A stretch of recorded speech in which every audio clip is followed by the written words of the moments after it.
Yon, good morning. Good morning, guys. Nandito tayo ngayon sa Region 11 LTO sa bagong building nila. So meron kaming event sa bloodletting. So ito yung bagong building nila. Nasa 4th floor ang event sa gym nila. So ganda ng parking area dito. Ayan ang parking area dito sa LTO Region 11. Ang ganda na ng parking area. Kaso naghagdanan ta. Siguro elevator wag gipagamit. So yun. Ano? Parking area. Bugnawa eh. So, ladlal. Yan, mga siya.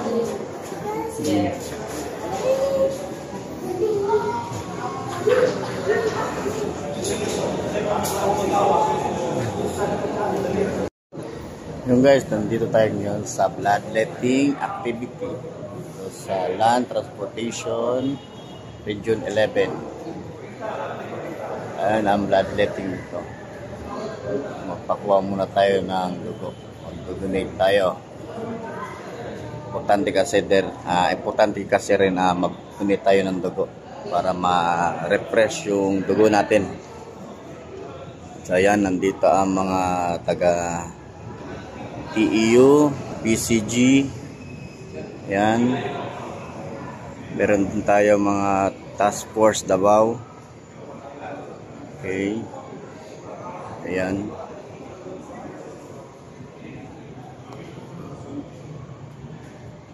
So, kunti pa ang tao dito. Ayan, yung mga police personnel natin na papakuha na ng dugo. Ayan.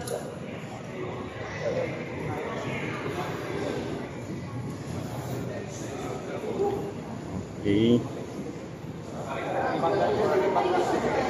Ayan yung mga TEU, PNP personnel. Ayan.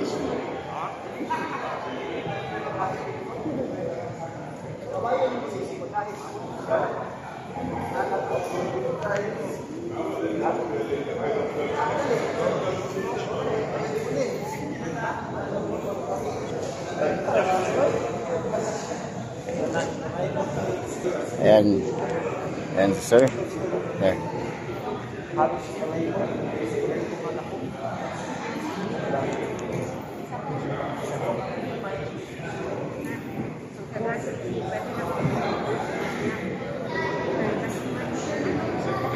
Ayan, meron din tayo mga sundalo. Ayan, mga army. Nag-support din sa bloodletting.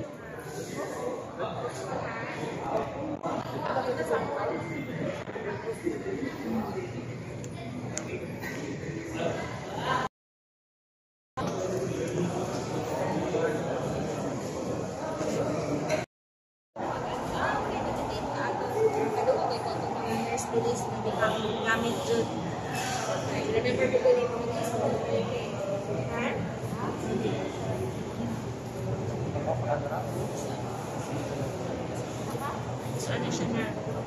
Dubay na kayo niya? 2 years pa daw? Sabi niya, ako muna sir, isa. Kapak ko yun ako. Sir. So, alam. Ito ko sa